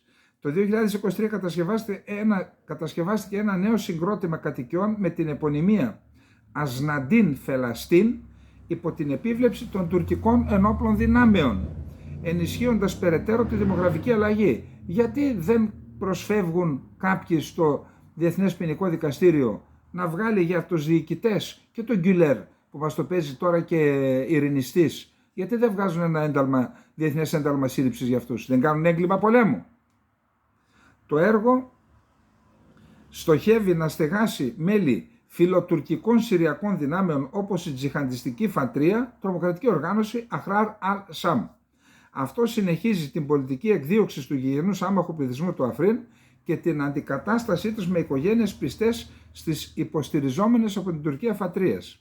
Η σιωπή της διεθνούς κοινότητας και της Ελλάδας, συνένοχη και σε αυτό το έγκλημα, αποτελεί σημείο διαμάχης για παρατηρητές και οργανώσεις ανθρωπίνων δικαιωμάτων. Επί 6 χρόνια οι αυτόχθονες κάτοικοι του κυρίως κουρδικού θύλακα ονειρεύονται να επιστρέψουν στα σπίτια τους αφού εκδιώξουν τις τουρκικές δυνάμεις και τις πληρεξουσίες τους. Ωστόσο αυτό το όνειρο αντιμετωπίστηκε με επέσχυντη σιωπή από τις αρμόδιες διεθνείς αρχές σχετικά με τις κατάφορες παραβιάσεις που διαπράχθηκαν στο Αφρίν, το οποίο μοιάζει περισσότερο με μια τουρκική συνοικία, όπου η τουρκική σημαία υψώνεται σε όλα τα κτίρια και τα ιδρύματα και οι κάτοικοι αναγκάζονται να μάθουν υποχρεωτικά την τουρκική γλώσσα και να παραχωρήσουν τις περιουσίες τους σε φατρίες που υποστηρίζονται από την Τουρκία, τη στιγμή που η Άγκυρα έχει καταφέρει να επιβάλλει τους κανόνες της σε σχολεία και δικαστικά μέγαρα ως μέρος ενός σχεδίου για την κατάληψη και ενσωμάτωση στην τουρκική επικράτεια της περιοχής. Να ρωτήσω κάτι και δεν κάνω πλάκα. Το Ηλιαμέπ γιατί δεν κάνει μια εκδήλωση για την κατάσταση στο Αφρίν? Δεν είναι μια καλή ιδέα? Τι λέτε? Για στείλτε μηνύματα στο Ηλιαμέπ και πέστε στο Αφρίν, ανεξάρτητες μη κυβερνητικές οργανώσεις, όπως το Συριακό Πρακτορείο Ανθρωπίνων Δικαιωμάτων, έχουν γράψει εκθέσεις. Γιατί δεν κάνετε μία εκδήλωση στο ΕΛΙΑΜΕΠ για να δείξετε τι γίνεται εκεί? Γίνεται εθνοκάθαρση, γενοκτονία και επηρεάζει αυτή η κατάσταση και τις γεωπολιτικές ισορροπίες στην περιοχή. Μας αφορά δηλαδή. Γιατί δεν κάνει το ΕΛΙΑΜΕΠ? Για στείλτε κανένα μήνυμα σας παρακαλώ πολύ. Για να προχωρήσουμε, να πάμε τώρα στο Ισραήλ. Καλά, τώρα και εκεί τι να πει κανείς. Θυμάστε στη χθεσινή εκπομπή η Jerusalem Post ξεμπρόστιασε και τον Νετανιάχου και τον Μπεν Γκβίρ που λένε σύμμαχός μας είναι η Χαμάς, λέει. Τώρα λοιπόν η Χαμάς κτύπησε μία μοναδική διάβαση που υπάρχει όταν ξεφορτώνεται ανθρωπιστική βοήθεια στην Ασδότ, περνάει από το πέρασμα Κερέμ Σαλόμ. Εκεί λοιπόν έγινε μία επίθεση με ρουκέτες, σκοτώθηκαν 3 Ισραηλινοί στρατιώτες και τραυματίστηκαν 12, από τους οποίους οι 3 σοβαρά. Έκλεισε το πέρασμα και κατηγορείται από την Ούρα, την οργάνωση για την ανθρωπιστική βοήθεια των Παλαιστινίων, κατηγορείται στην ουσία η Χαμάς για αυτή την ενέργεια. Σου λέει τώρα πάμε να κάνουμε υποτίθεται συμφωνία. Παρακαλούμε να περάσει ανθρωπιστική βοήθεια, να μην πεθάνει ο κόσμος από την πείνα. Και εσείς βαράτε. Εντάξει, τώρα δεν ξέρω τι ακριβώς παίχτηκε εκεί. Πάντως οι ελπίδες για εκεχηρία σβήνουν για έναν επιπλέον λόγο. Είδα πετούσαν με εναέρια μέσα προκηρύξεις σε μια συνοικία της Ράφα να την εκενώσουν. Ήδη έχει αρχίσει η εκένωση. Είδα φωτογραφίες, φόρτωσαν οι άνθρωποι σε φορτηγά, σε κάρα, ό,τι είχαν τα υπάρχοντά τους από τα σπίτια και πηγαίνουν που κάπου λέει θα είστε πιο ασφαλείς. Εγκαταλείπεις στο σπίτι σου που γεννήθηκες, που το χτίσες. Τέλος πάντων, φαίνεται ότι προετοιμάζονται να κάνουν εισβολή στη Ράφα και θα δείτε παρακάτω γιατί. Λοιπόν, και αποφάσισαν να κλείσουν και το Al Jazeera χθες στο Υπουργικό Συμβούλιο, φυσικά για να κλείσει χρειάζεται επικύρωση και από ένα δικαστήριο από ό,τι διάβασα. Πάντως έκλεισαν τα γραφεία, λέει, σήμερα της Al Jazeera στο Ισραήλ, το Al Jazeera, και λένε οι Παλαιστίνοι και οι φίλοι των Παλαιστινίων ότι αυτό έγινε επειδή ήταν το μόνο που έδινε τηλεοπτική εικόνα. Για να μην υπάρχει τηλεοπτική εικόνα θα κλείσουν, λέει, και όλα τα διαδίκτυα, τα πάντα, για να μην υπάρχουν εικόνες στην ανθρωπότητα για αυτό που θα συμβεί με την εισβολή στη Ράφα. Και ενώ συμβαίνουν αυτά, ο επικεφαλής της υπηρεσίας του ΟΕΕ για τους Παλαιστίνιους πρόσφυγες, η UNRWA, ο Φίλιπ Λαζαρινί, δήλωσε ότι οι Ισραηλινές αρχές αρνούνται στα Ηνωμένα Έθνη την ανθρωπιστική πρόσβαση στη λωρίδα της Γάζας, το κατήγγειλε. Αυτή την εβδομάδα αρνήθηκαν για δεύτερη φορά και την είσοδο προσωπικά, λέει ο Λαζαρινί, τη δική μου, στη Γάζα. Τις τελευταίες 2 εβδομάδες έχουμε καταγράψει 10 περιστατικά όπως πυρά κατά των εφοδιοπομπών, συλλήψεις μελών του προσωπικού του ΟΗΕ, με καψόνια, ξεγύμνονα, απειλές με όπλα και μακρές αναμονές στα σημεία ελέγχου που αναγκάζουν τις φάλαγγες να κινούνται τη νύχτα ή να εγκαταλείπουν. Δεν πάνε δηλαδή. Ζήτησε επίσης ο Λαζαρινί τη διεξαγωγή ανεξάρτητης έρευνας για την εκτόξευση ροκετών από ένοπλες παλαιστινιακές οργανώσεις κατά του περάσματος του Κερέμ Σαλόμ που είπα πριν από λίγο, της κύριας πρόσβασης ανθρωπιστικής βοήθειας από το Ισραήλ προς τη λωρίδα της Γάζας, και το χτύπημα οδήγησε στο κλείσιμο. Όταν λέει ανεξάρτητη έρευνα, αμφιβάλλει για τους σκοπούς της Χαμάς με αυτά που λέει. Τώρα, έχουμε πάλι στη Jerusalem Post ένα άρθρο Χρώμης του Εφρέμ Γκανόρ, ο οποίος κατηγορεί τον Νετανιάχου ότι έγινε πιόνι του Μπεν Γκβίρ και του Σμότριχ. Έκανε άρθρο Χρώμης, προσέξτε. Προειδοποίησα το, είπε βγαίνοντας ο Μπεν Γκβίρ από συνάντηση που είχε χθες με τον Νετανιάχου, έκανε την εξής δήλωση. Ο Ιταμάρ Μπεν Γκβίρ, Υπουργός Ασφάλειας του Ισραήλ, στην κυβέρνηση Νετανιάχου. Προειδοποίησα τον Πρωθυπουργό ότι αν ο Θεός φυλάξει, το Ισραήλ δεν θα μπει σε κατάπαυση του πυρός, αν ο Θεός φυλάξει ότι θα τερματίσουμε τον πόλεμο, ή αν ο Θεός φυλάξει ότι θα υπάρξει μία πρόσκλητη συμφωνία, Θεός φυλάξει, μην μπει σε κατάπαυση του πυρός, μην τερματίζεις τον πόλεμο, μην κάνεις συμφωνία. Ο Πρωθυπουργός άκουσε αυτά τα λόγια, υποσχέθηκε ότι το Ισραήλ θα μπει στη Ράφα, ότι ο πόλεμος δεν θα τελειώσει και υποσχέθηκε ότι δεν θα υπάρξει καμία ανεύθυνη συμφωνία, είπε ο Μπεν Γκβίρ. Δηλαδή, ό,τι του πρότεινα μου το δέχτηκε, λέει. Όπως υπογραμμίζει ο Γκανόρ, ο αρθογράφος, αυτά τα λόγια και ο τόνος της ομιλίας δεν άφησαν καμία αμφιβολία σε κανέναν. Υπάρχει ένας νέος πρωθυπουργός στο κράτος του Ισραήλ. Στην πράξη ο Νετανιάχου έχει γίνει ο εκτελεστής των επιθυμιών του αφέντη του Ιταμάρ Μπεν Γκβίρ. Αυτό εγείρει το αναπόφευκτο ερώτημα. Πόσο βαθιά έχει πέσει ο Νετανιάχου? Έχει πέσει τόσο χαμηλά που δεν μπορεί να διαχειριστεί ακόμα και μια στοιχειώδη απάντηση από έναν πρωθυπουργό για να προστατεύσει την τιμή του? Ξέρει τι θέλει ο Νετανιάχου, ξέρει τι θέλει ο περισσότερος λαός. Την απελευθέρωση των ομήρων. Ξέρει επίσης τι είναι σημαντικό για το καλό του και καλό για το λαό του Ισραήλ. Ωστόσο υπακούει στον Μπεν Γκβίρ και στον Μπεζαλέλ Σμότριχ επειδή αυτό είναι καλό για τον Νετανιάχου και όχι για το λαό του Ισραήλ. Λέει ότι αν μπει στη Ράφα δεν θα λύσει κανένα πρόβλημα. Ο αρθογράφος καταλήγει ότι αυτή η κυβέρνηση είναι ακατάλληλη και έπραξε, λέει. Καταλήγει λοιπόν ο αρθογράφος ως εξής. Όπως και να δούμε την πραγματικότητα που δημιουργήθηκε εδώ και 1,5 χρόνο θητείας της δεξιάς κυβέρνησης Νετανιάχου, αποδεικνύεται ότι αυτή έχει γίνει ένα πολύτιμο πλεονέκτημα για τους εχθρούς μας, τους εχθρούς του Ισραήλ. Η οικονομική, πολιτική και κοινωνική ζημιά προκάλεσε αυτή η κυβέρνηση στο κράτος του Ισραήλ σε τόσο σύντομο χρονικό διάστημα, δεν κατάφερε να πετύχει αυτό που κατάφεραν όλες οι αραβικές χώρες γύρω μας, συμπεριλαμβανομένων των Παλαιστινιακών τρομοκρατικών οργανώσεων κατά τη διάρκεια των 76 ετών ύπαρξης της χώρας του κράτους του Ισραήλ. Αυτή η κυβέρνηση, η οποία ξεκίνησε την πορεία της με το αμάρτημα της δικαστικής διαφθοράς, απέδειξε ότι είναι ανίκανη να ελέγξει και να διαχειριστεί τη χώρα. Αυτό έγινε πολύ σαφές μετά την 7η Οκτωβρίου και είναι ακόμα πιο εμφανές σήμερα σε ό,τι σχετίζεται με την αντιμετώπιση των βόρειων οικισμών και των κατοίκων τους. Έχουν φύγει πάνω από 100.000 άνθρωποι κοντά στα σύνορα με το Λίβανο. Σε αυτούς τους δύσκολους καιρούς φαίνεται ότι ακριβώς η δεξιά κυβέρνηση, γνωστή για την αντίθεσή της στο Παλαιστινιακό κράτος, μας σωθεί, ενώ λέει ότι είναι αντίθετη, μας σωθεί προς την κατεύθυνση και των δύο κρατών και για τα δύο έθνη, υπό τη διεθνή πίεση που θα μας επιβάλλει το Παλαιστινιακό κράτος. Και ενώ γίνεται αυτό, έρχεται και ένας στρατηγός, ο οποίος πολέμησε στον πόλεμο του Γιόμ Κιπούρ, έχει τιμηθεί με ανώτατες τιμητικές διακρίσεις, ο στρατηγός Γιτζάκ Μπρικ. Και λέει, σήμερα δήλωση καινούρια, ο Νετανιάχου γνωρίζει ότι η συνέχιση αυτής της διαδικασίας, δηλαδή όπως το πάει με τη Χαμάς, θα οδηγήσει στην κατάρρευση του κράτους του Ισραήλ στρατιωτικά, οικονομικά, πολιτικά και κοινωνικά. Ακόμα και αν η Χαμάς και η Χεσμολάχ συνεχίσουν να πολεμούν με τον τρόπο που το κάνουν σήμερα, χωρίς να κάνουν κάτι ιδιαίτερο, το κράτος του Ισραήλ θα καταρρεύσει. Λέει ο Μπρικ, προσέξτε.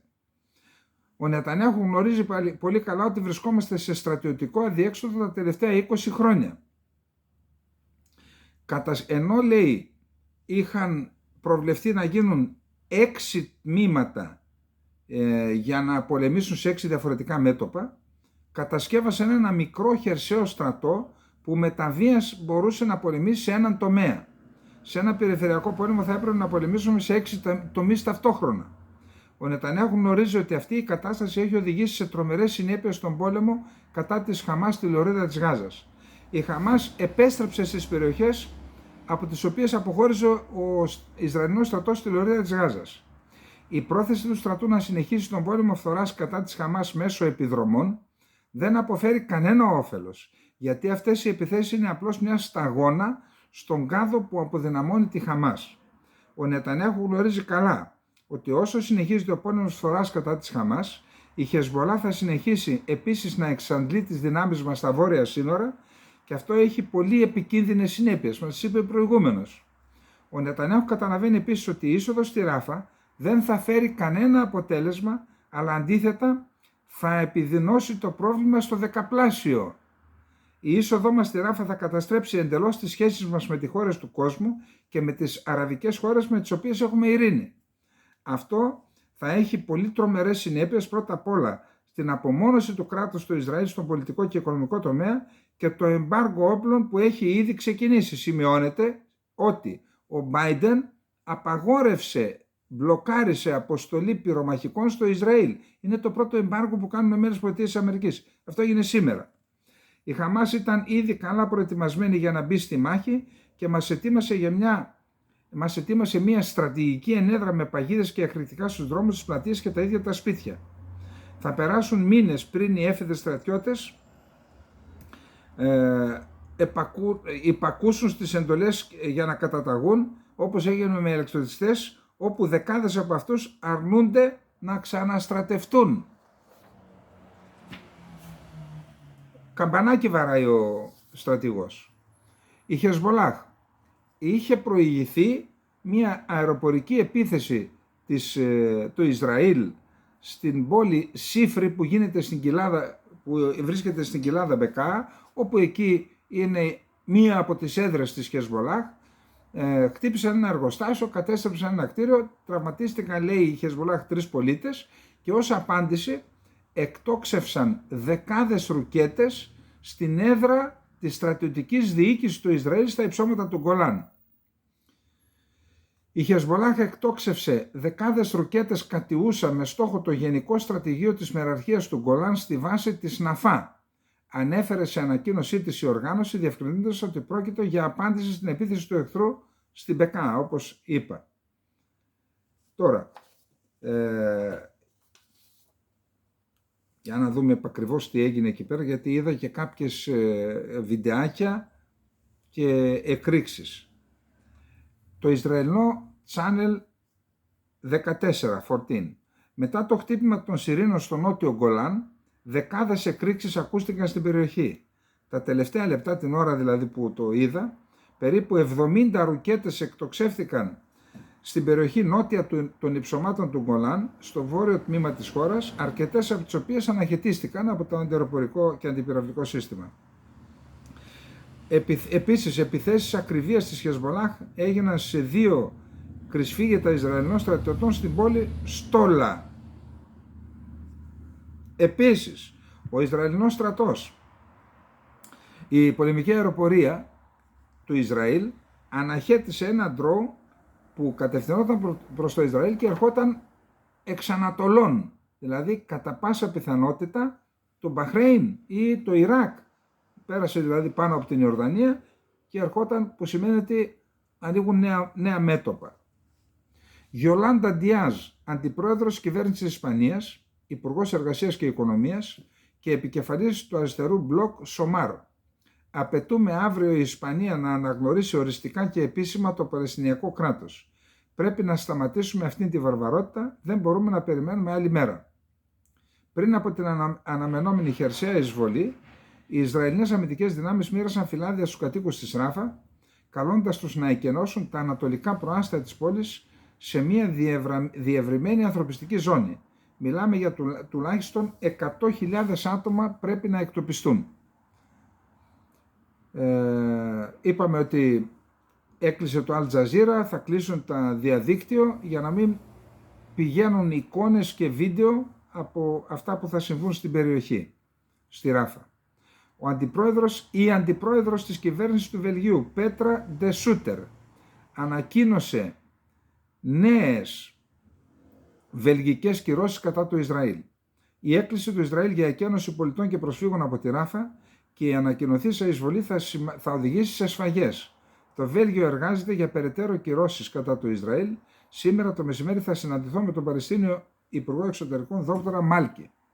Σύμφωνα με τους Financial Times, τις τελευταίες εβδομάδες, αρκετές αραβικές χώρες έχουν αφήσει ανοιχτό το ενδεχόμενο μιας αραβικής ειρηνευτικής δύναμης που θα εγκατασταθεί στη λωρίδα της Γάζας. Ορισμένες ζητούν αυτό να γίνει μετά από απόφαση του Συμβουλίου Ασφαλείας. Φυσικά μιλάμε για τα σχέδια για την επόμενη μέρα στη Γάζα. Το Ισραηλινό κανάλι 14, το είπαμε αυτό, μετά την απόσυρση της γερμανικής φρεγάτας Χέσεν, η ευρωπαϊκή επιχείρηση Ασπίδες στην Ερυθρά Θάλασσα θα δυσκολευτεί να φέρει σε πέρα τις αποστολές της. Σύμφωνα με όσα αναφέρει η γερμανική εφημερίδα Spiegel, το περιοδικό, Ο Έλληνας διοικητής της επιχείρησης υπονάβαρχος Βασίλειος Γρυπάρης προειδοποίησε σε εμπιστευτική συνάντηση στις Βρυξέλλες με διπλωματικούς εκπροσώπους της Ευρωπαϊκής Ένωσης την περασμένη εβδομάδα ότι θα έχει διαθέσιμες μόνο 3 φρεγάτες για τους επόμενους μήνες στην περιοχή. Αυτό θα σήμαινε ότι δεν θα ήταν πλέον σε θέση να εκπληρώσει πλήρως την αποστολή της προστασίας των πλοίων που διέρχονται από τον κόλπο του Άντεν. Σύμφωνα με δηλώσεις που αποδίδονται στον Έλληνα υπονάβαρχο, ο οποίος προήχθη πρόσφατα από αρχιπλήρχο σε υπονάβαρχο, η αποστολή θα μπορεί πλέον να συνοδεύει το πολύ 4 εμπορικά πλοία την ημέρα μέσω του στενού Μπαντ Ελ Μαντέπ, που είναι η πύλη των δακρύων στα ανοιχτά της Ιεμένης.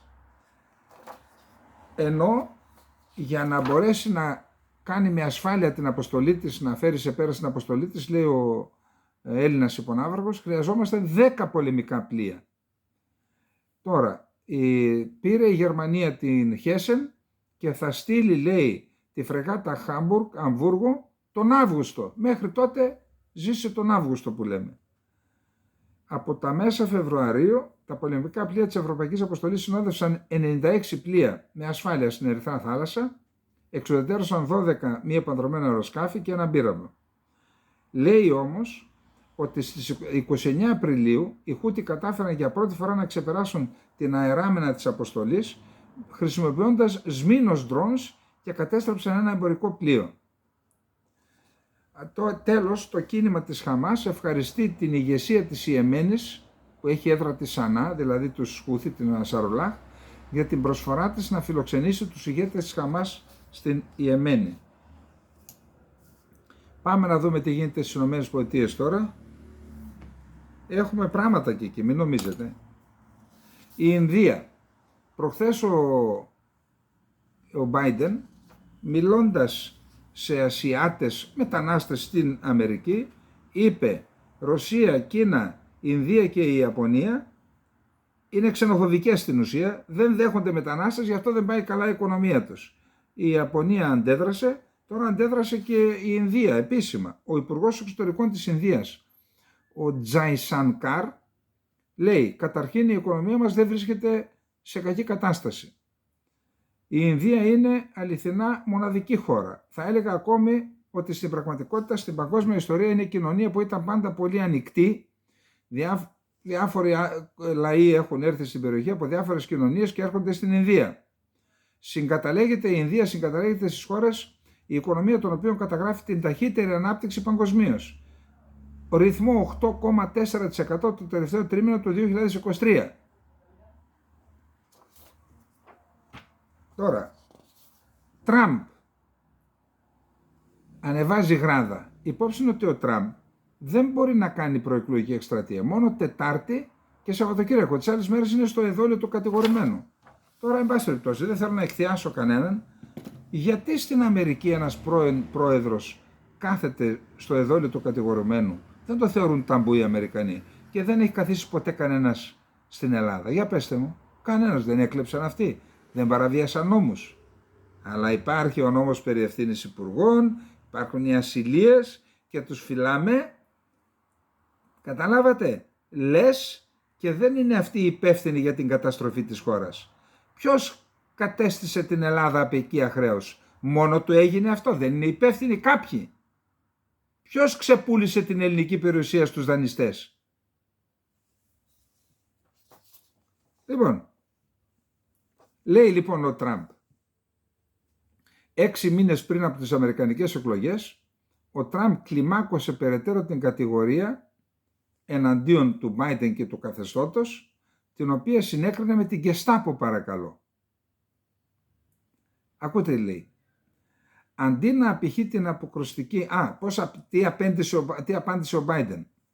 Αντί να απηχεί την αποκρουστική ρητορική φασιστών, να γευματίζει με νεοναζί και να τροφοδοτεί χρεοκοπημένες θεωρίες συνωμοσίας οι οποίες τύχησαν τη ζωή σε γενναίους αστυνομικούς, ο πρόεδρος Biden συσπυρώνει τον αμερικανικό λαό γύρω από τις κοινές δημοκρατικές αξίες του κράτους δικαίου, είπε ο Άντριου Μπέιτς, εκπρόσωπος του Λευκού Οίκου.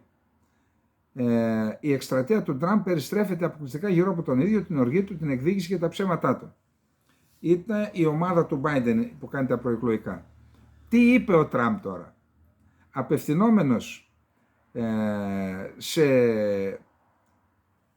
φίλους και χορηγούς στο σπίτι του στη Φλόριντα. Κατηγόρησε, το Σάββατο έγινε αυτό, τους δημοκρατικούς ότι έχουν δημιουργήσει κυβέρνηση γκεστάπο, καταφερόμενος επίσης εναντίον των εισαγγελικών λειτουργών, οι οποίοι χειρίζονται ποινικές διώξεις σε βάρος του, και όλα αυτά σύμφωνα με αμερικανικά μέσα μαζικής ενημέρωσης και τους New York Times. Αυτά έγιναν στη διάρκεια ομιλίας 90 λεπτών στο Μάρα-Λάγκο της Φλόριντα, που είναι η έπαυλή του, και κάποιος από τους χορηγούς τον ηχογράφησε και το έδωσε στη δημοσιότητα. Τώρα, βλέπουμε ότι είπαμε ότι το CNN υποστηρίζει τον Biden, τους δημοκρατικούς. Έκανε τελευταία την Κυριακή, χθες δηλαδή, ή προχθές, δημοσκόπηση, και τι λέει παρακαλώ. Το επιτελείο του Biden υπέστη διπλό σοκ από τα ευρήματα δημοσκόπησης του CNN την περασμένη Κυριακή.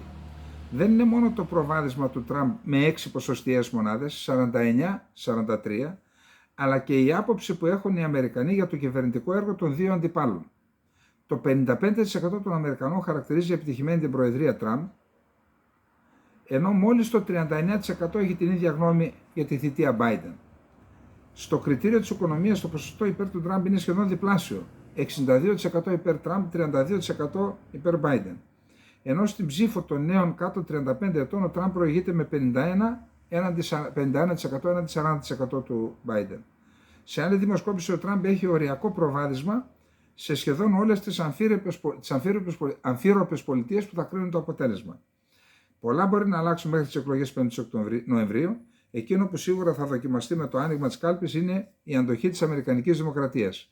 Πάντως λέει ότι επειδή του επιβλήθηκε το πρόστιμο των $9.000, επειδή παραβίασε απαγόρευση του δικαστηρίου να κάνει δηλώσεις και συνέχισε να κάνει, τώρα λέει μπορεί να τον κλείσει και φυλακή ο δικαστής. Πολλοί πιστεύουν ότι μπορεί να το επιδιώκει αυτό ο Τραμπ για να το κεφαλαιοποιήσει και να πει να, το σύστημα, το κατεστημένο, η κυβέρνηση Γκεστάπο, το βαθύ αμερικανικό κράτος κτλ. Πάντως, είδα χθες 2 ζευγάρια Αμερικανών και μιλήσαμε από το Τέξας. Ρώτησα με πολύ ευγένεια φυσικά πώς είναι τα πράγματα εκεί και μου είπαν και τα 2 ζευγάρια και οι 4 ότι θα ψηφίσουν Τραμπ. Λέω γιατί? Δεν τους νοιάζει ούτε εξωτερική πολιτική τίποτα. Θα ψηφίσουμε, λέει, διότι είναι καλός ο Τραμπ για την οικονομία, για τη τσέπη μας, για τη μεσαία τάξη. Αυτό είπε και φυσικά τους νοιάζει και το μεταναστευτικό. Αυτό ως μια ένδειξη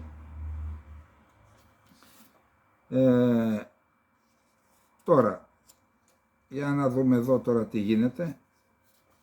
Αυτή είναι έκπληξη, έτσι. Υπάρχουν φήμες μεταξύ δημοκρατικών των ΗΠΑ ότι στη συνέλευση τον Αύγουστο του 2024 που θα γίνει του κόμματος, ο Biden θα κάνει μια μεγάλη χειρονομία και θα αποσύρει την υποψηφιότητά του από τις προεδρικές εκλογές. Σύμφωνα με τον Der Spiegel, στη θέση του θα προτείνει την πρώην πρώτη κυρία Μισελ Ομπάμα. Αυτό το ενδεχόμενο συζητείται τόσο σοβαρά στην Ουάσιγκτον που το Δημοκρατικό Κόμμα συμπεριέλαβε τη Μισελ Ομπάμα στις δημοσιοκοπήσεις του, σημειώνει η εφημερίδα.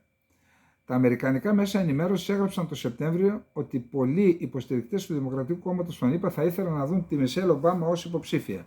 Τραβάει. Και αν είναι υποψήφια αυτή, δεν ξέρω τώρα αν θα προλάβει σε 2 μήνες να κάνει προεκλογικό αγώνα, αλλά πιστεύω ότι μπορεί να αλλάξει τους συσχετισμούς. Πάμε τώρα σε κάτι πολύ σημαντικό. Τώρα. Που μας αφορά όλους. Ο ηγέτης των Δημοκρατικών στη Βουλή των Αντιπροσώπων των ΗΠΑ, Χακίμ Τζέφρις, δεν απέκλεισε το ενδεχόμενο αποστολής στρατευμάτων στην Ουκρανία. Σύμφωνα με τον Τζέφρις, λοιπόν, ενδέχεται να απαιτηθεί παρέμβαση εάν ιτηθεί το Κίεβο. Το Κίεβο, αυτά λέει ο Χακίμ Τζέφρις. Έρχεται τώρα ο Πρωθυπουργός της Ουκρανίας. Το Κίεβο θα είναι ευγνώμων στους εταίρους του εάν αποφασίσουν να στείλουν στρατεύματα στην Ουκρανία, είπε ο Πρωθυπουργός της Ουκρανίας Σμίκαλ. Asia Times, από Κίνα μεριά. Στρατιώτες της Γαλλικής Λεγιώνας των Ξένων βρίσκονται ήδη στο ουκρανικό έδαφος, δήλωσε στην εφημερίδα Asia Times ο πρώην βοηθός αναπληρωτής Υπουργός Άμυνας των ΗΠΑ, Στίβεν Μπράιαν, και λέει: αναπτύχθηκαν για την υποστήριξη της 54ης Μηχανοκίνητης Ταξιαρχίας των Ουκρανικών Ενόπλων Δυνάμεων στο Σλαβιάνσκ. Σλαβιάνσκ και Κραματόρσκ είναι ο επόμενος στόχος του ρωσικού στρατού αν πέσει το Τσάσιβ Γιάρ. Είναι δύο δίδυμες πόλεις, είπαμε. Οι Γάλλοι στρατιώτες στρατολογήθηκαν από το 3ο Γαλλικό Σύνταγμα Πεζικού, μία από τις κύριες μονάδες της Λεγιώνας των Ξένων, είπε ο πρώην Αμερικανός Υπουργός Άμυνας. Ο Μπράιν ισχυρίζεται επίσης ότι η πρώτη ομάδα Γάλλων στρατιωτών έχει ήδη εμπλακεί σε ενεργές συγκρούσεις με ρωσικές μονάδες στην περιοχή του Ντονμπάς. Κατά τη γνώμη του, η Μόσχα δεν θα ανοιχθεί για πολύ την ανάπτυξη του γαλλικού στρατεύματος στη γραμμή μάχης, ακόμα και αν πρόκειται για μονάδες της Λεγιώνας των Ξένων. Είναι άγνωστο τι θα κάνει η Ρωσία ως απάντηση. Προσέξτε τώρα. Η αποστολή των στρατευμάτων τους στο έδαφος της πρώτης Ουκρανίας θα σημάνει την άμεση εμπλοκή τους στον πόλεμο. Η ανάπτυξη των δυτικών στρατευμάτων στην Ουκρανία θα ισοδυναμούσε με κήρυξη πολέμου από αυτές τις χώρες στη Ρωσία και θα οδηγούσε σε καταστροφή σε παγκόσμια κλίμακα, δήλωσε ο αναπληρωτής πρόεδρος του Ρωσικού Συμβουλίου Ασφάλειας Ντμίτρι Μετβέντεφ. Η αποστολή των στρατευμάτων στο έδαφος της πρώην Ουκρανίας θα σημάνει την άμεση εμπλοκή τους στον πόλεμο. Θα πρέπει να απαντήσουμε σε αυτό. Και δυστυχώς όχι στο έδαφος της πρώην Ουκρανίας, έγραψε στο κανάλι του στο Telegram. Δηλαδή θα απαντήσει στο έδαφος των χωρών που θα στείλουν. Άρα πόλεμος με το ΝΑΤΟ, άρα τρίτος παγκόσμιος πόλεμος. Περιμένετε, δεν τελειώσαμε. Πρόσθεσε ότι σε αυτή την περίπτωση οι δυτικοί ηγέτες δεν θα μπορούν να κρυφτούν στο λόφο του Καπιτολίου ή στο Μέγαρο των Ηλυσίων ή στην οδό Downing Street.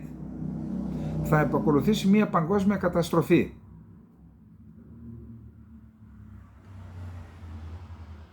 Είναι ένας ξεδιάντροπος υπολογισμός για να κερδίσει πολιτικούς πόντους ο Μακρόν, λέει. Κάποιο είδος συνολικής υποβάθμισης της άργυρης τάξης στη Δύση βρίσκεται σε εξέλιξη. Τα έχουμε πει κι εμείς.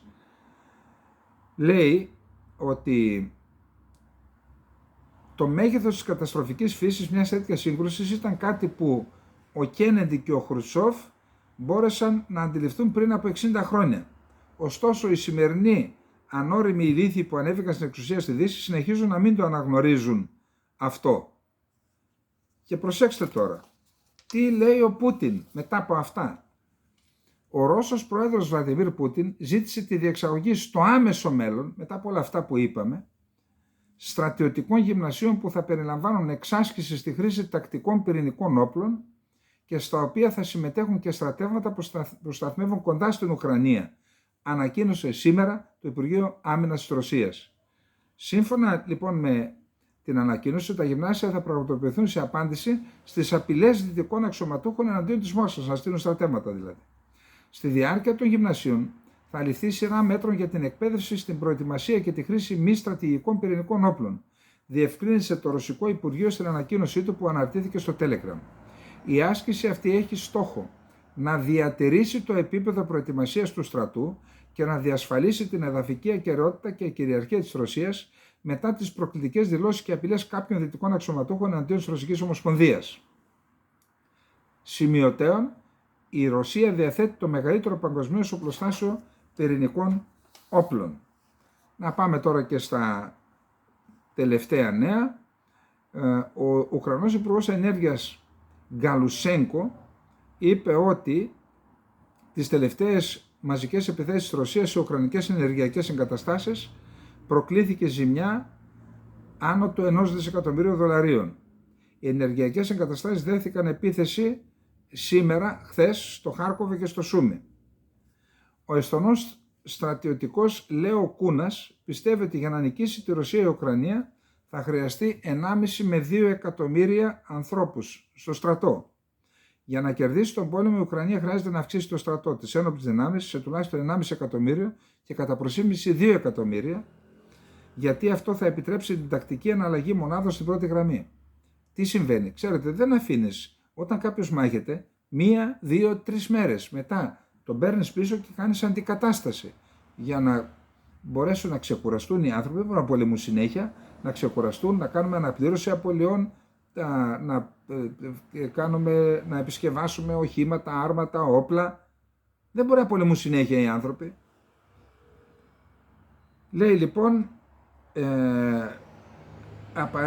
είναι απαραίτητο για την επίθεση να μπορούμε να κάνουμε και εναλλαγή στο μονάδο στην πρώτη γραμμή, αλλά να κρατάμε και εφεδρείες. Κατά τη γνώμη του, η Ουκρανία δεν θα μπορέσει να το κάνει αυτό το ερχόμενο καλοκαίρι. Του χρόνου, λέει, μόνο αν κάνει επιστράτευση και μαζεύει στρατό. Λοιπόν, να πάμε το τελευταίο, που πραγματικά εγώ έμεινα άναυδος, γιατί τα ευρωπαϊκά, ξέρετε, δεν τα ξέρουμε. Τα ξέρουν μόνο όσοι είναι εκεί ή τέλος πάντων όσοι ασχολούνται. Η Ευρώπη κινείται προς μία νέα μορφή κομμουνισμού. Το εθνικό κράτος θα καταργηθεί στην Ευρωπαϊκή Ένωση. Ομιλία του Ολλανδού Ευρωβουλευτή Ρόμπερτ Ροος, αντιπροέδρο των Ευρωπαίων Συντηρητικών και Μεταρρυθμιστών. Καλά ρε παιδιά, γίνεται να είσαι και συντηρητικός και μεταρρυθμιστής. Η μεταρρύθμιστη αναιρεί τη συντήρηση. Ή κάνω λάθος, άμα ξέρει κανένας σας μας πει. Λέει λοιπόν τα βασικά σημεία της ομιλίας του. Η Ευρωπαϊκή Ένωση εξελίσσεται σε μια νέα υπερδύναμη, όπου οι τεχνοκράτες έχουν τον απόλυτο έλεγχο. Βρισκόμαστε στο δρόμο για τη δημιουργία μιας μεγάλης ευρωπαϊκής υπερδύναμης, ο στόχος της οποίας είναι να καταργήσει τα εθνικά κράτη, γιατί μόλις το κάνουν αυτό, μόλις το κάνει η ευρωγραφειοκρατία, θα έχουν πλέον τον απόλυτο έλεγχο της Ευρώπης. Βρισκόμαστε στο δρόμο προς αυτό που αποκαλώ νέο τύπο κομμουνισμού. Αυτός είναι ο τεχνοκρατικός κομμουνισμός. Πρέπει να διδαχθούμε από την ιστορία. Ο Στάλιν και ο Μάο Τσετούγκ άσκησαν έλεγχο στον πληθυσμό μέσω ολοκληρωτικού ελέγχου των αγροτών. Το ίδιο συμβαίνει και τώρα. Οι αγρότες και το σύστημα τροφίμων βρίσκονται υπό απειλή και ταυτόχρονα υπό ολοκληρωτικό έλεγχο μέσω των επιδοτήσεων. Επιστρέφω λοιπόν στην πρώτη μου ερώτηση. Βελτιώνει τώρα η Ευρωπαϊκή Ένωση τις ζωές των ανθρώπων? Η απάντησή μου είναι όχι. Για κρατήστε λοιπόν τι λέει ένας άνθρωπος που είναι στο Ευρωκοινοβούλιο. Σήμερα πέρασε τις πύλες του Μεγάρου των Ηλυσίων ο Σι Τζίνπινγκ, ο Κινέζος πρόεδρος. Έρχεται εδώ λοιπόν για να εξισορροπήσει την κατάσταση. Θέλει να πουλάει στην Ευρώπη, δεν μας αγαπάει, και θέλει να αντιμετωπίσει το ενδεχόμενο να κλείσουν οι πόρτες της Αμερικής ή να εξισορροπήσει την επιρροή που ασκεί η Αμερική στην Ευρώπη, να ασκήσει και αυτός λίγο επιρροή. Για να αυτό υπό μία έννοια συμφέρει και την Ευρώπη. Γι' αυτό είχαν μυστική συνάντηση, υπό την έννοια η συνάντηση έγινε γνωστή, αλλά δεν ξέρουμε τι είπαν, ο Σόλτς με τον Μακρόν πριν συναντηθούν, για να κανονίσουν τι θα πούν στον Τζίνπινγκ. Επίσης συναντήθηκε και με τη Ford Line, η οποία είπε δεν μπορεί να πουλάει όλη τη βιομηχανική της παραγωγή σε εμάς, θα μας καταστρέψει, είπε στην Κίνα. Πρέπει να βρούμε μια... Δίκιο έχει εδώ. Εντάξει, μην κατηγορούμε τους πάντες και τα πάντα. Λοιπόν, για να δούμε τι άλλο έχουμε για το θέμα. Η περιοδεία του Κινέζου ηγέτη στην Ευρώπη είναι ένα από τα κύρια θέματα στα παγκόσμια μέσα ενημέρωσης. New York Times. Ο ηγέτης της Κίνας φαίνεται αποφασισμένος να αδράξει την ευκαιρία για να χαλαρώσει τους δεσμούς της Ευρώπης με τις ΗΠΑ και να δημιουργήσει έναν κόσμο απαλλαγμένο από την αμερικανική κυριαρχία. South China Morning Post. Το ταξίδι του Κινέζου ηγέτη στην Ευρώπη είναι μια προσπάθεια να ανακτήσει την εμπιστοσύνη του, ενώ δημιουργεί μια σφήνα μεταξύ ΗΠΑ και των συμμάχων τους, καθώς εμφανίζονται ρογμές στις δεσμεύσεις ασφαλείας των ΗΠΑ έναντι της Ουκρανίας. Πολίτικο. Ο Σι Τζίνπινγκ και ο Μακρόν είναι σαν δύο αυτοκράτορες που ετοιμάζονται για μάχη. Εν μέσω διαφωνιών για τα ηλεκτρικά αυτοκίνητα, το κονιάκ και την Ουκρανία, το δείπνο τους μαζί μπορεί να μην είναι πολύ διασκεδαστικό. Και τέλος, να τελειώσουμε, ο Τζίνπινγκ έρχεται και για να παρέμβει στο ουκρανικό, εκτός από τα εμπορικά συμφέροντα της χώρας του. Γιατί και αυτό τον αφορά. Έφτασε στη Γαλλία και δηλώνει στην εφημερίδα Le Figaro ότι σκοπεύει να αναλάβει δράση με την Γαλλία και ολόκληρη τη διεθνή κοινότητα για την επίλυση της κρίσης στην Ουκρανία. Ελπίζουμε ότι η ειρήνη και η σταθερότητα θα επιστρέψουν γρήγορα στην Ευρώπη και σκοπεύουμε να αναλάβουμε δράση με τη Γαλλία και ολόκληρη τη διεθνή κοινότητα για να βρούμε κατάλληλες οδούς για την επίλυση της κρίσης. Γράφει ο Σι σε άρθρο που δημοσίευσε η εφημερίδα Le Figaro. Αντιλαμβανόμαστε την αναστάτωση που προκαλεί η Ουκρανική κρίση για τους Ευρωπαίους. Η Κίνα δεν αποτελεί πηγή της κρίσης αυτής, ούτε συμμετέχει σε αυτήν. Και διαβεβαιώνει ότι η Κίνα διαδραμάτισε πάντα επικοδομητικό ρόλο για να ευνοήσει μια ειρηνική διευθέτηση. Και λέει ότι θα συνεργαστεί με τον Μακρόν σε αυτή την κατεύθυνση. Λοιπόν, αυτά είχαμε να πούμε για απόψε. Υπενθυμίζω το κανάλι μας. Μου αρέσει, πατάμε, κάνουμε σχόλια και όσοι θέλουν να βοηθήσουν το κανάλι πηγαίνουν στα περισσότερα κάτω. Εκεί λοιπόν βρίσκεται το συμμετέχω καταρχάς, μπαίνετε μέσα και γράφεστε και βοηθάτε. Όσοι θέλετε να βοηθήσετε το κανάλι πάτε παρακάτω, υπάρχουν 2 τρόποι, τους εξετάζετε και όποιοι θέλετε μπορείτε να το κάνετε. Λοιπόν, αυτά είχαμε να πούμε για απόψε.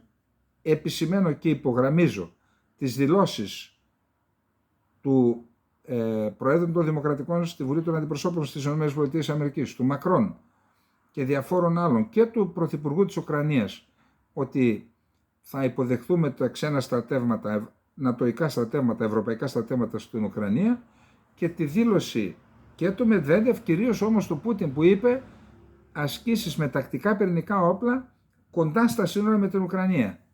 Τι κάνει νιάου νιάου στα κεραμίδια? Φροντίστε να καταστρέψετε την ανθρωπότητα. Όσο δε για στρατεύματα, να στείλουμε, αλλά να πάνε πρώτα ένας λόγος, όλοι όσοι αυτοί είναι στο Μαξίμου, όλοι, με κράνος ο Μητσοτάκης, και από πίσω να πάρουν και την τέτοια, και την πρόεδρο της Δημοκρατίας, που είναι και όλοι αυτοί υπέρ του πολέμου, να πάνε να πολεμήσουν πρώτα αυτοί, να δούμε πώς τα καταφέρουν και μετά θα δούμε και εμείς οι πολίτες τι θα κάνουμε. Καλή ιδέα, δεν νομίζετε? Λοιπόν, ας κάνουν κάτι και αυτοί για την ιδεολογία τους. Έτσι δεν είναι? Όχι μόνο τα γνωστά. Λοιπόν, καληνύχτα, να είστε όλοι και όλοι καλά.